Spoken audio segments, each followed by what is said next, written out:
como é que você analisa aí esse tom do Brasil em relação ao que aconteceu ontem? Você mesmo já queria comentar esse episódio de ontem na faixa de Gaza, né? O governo brasileiro considerou aquilo um massacre e que ultrapassou todo o limite ético e moral e fala, inclusive, que é intolerável.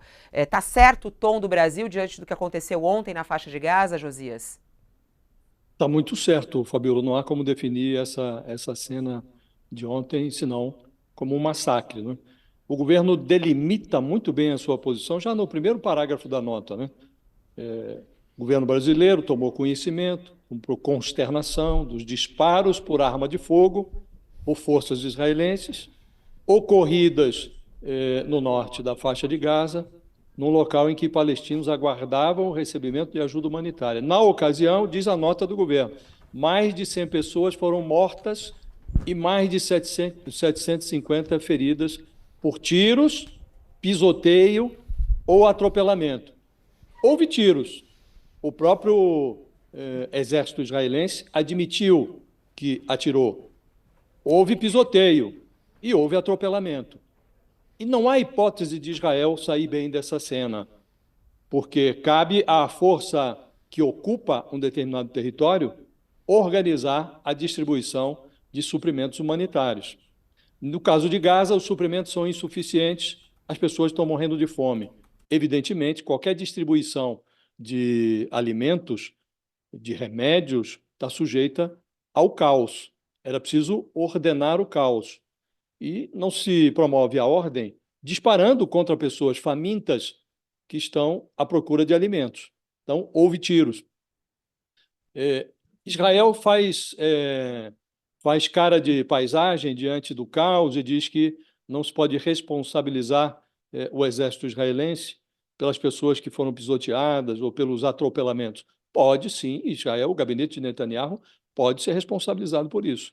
Antes da guerra, entravam na faixa de Gaza 500 caminhões com ajuda humanitária, numa fase em que as pessoas não precisavam tanto. Hoje, quando precisam muito, os caminhões são barrados na fronteira com o Egito. Então, o caos é responsabilidade do gabinete do Netanyahu, a despeito de uma constrangedora pilha de cadáveres, com mais de 30 mil palestinos. Uma parte dos líderes mundiais ainda esperava pelo sinal de que o inacreditável havia ultrapassado os limites do intolerável na faixa de Gaza. Esse massacre de palestinos famintos, numa cena de distribuição caótica de suprimentos humanitários, suprimentos insuficientes, esta cena vai ficar no enredo da guerra, essa guerra desproporcional de Israel em Gaza, como um marco da derrocada do desprezo aos valores humanitários. De agora em diante, tudo é epílogo na guerra que o Netanyahu promove contra o Hamas. Além dos palestinos, o Netanyahu está matando a imagem, o que restava da imagem de Israel em Gaza. Essa é uma guerra sem vitoriosos. Agora, não há mais que falar em cessar-fogo. Cessar-fogo hoje é algo insuficiente.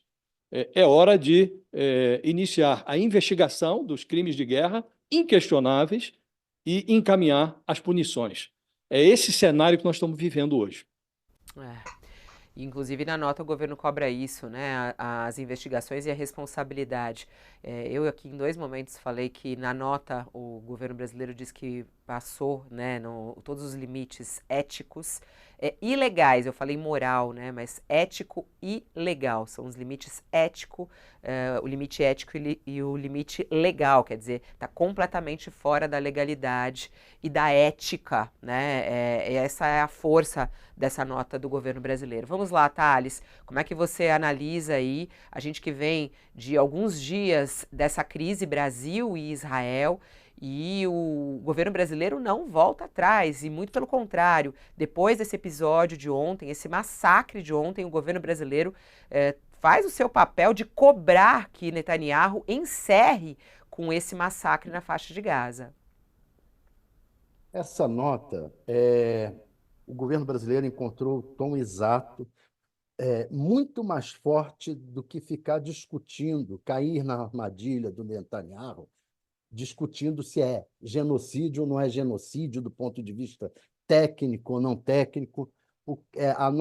Eu tenho amigos judeus e um deles me dizia o seguinte: Israel faz uma guerra dentro de limites éticos, sempre fez guerra dentro de limites éticos. Essa nota derruba esse argumento. Não há.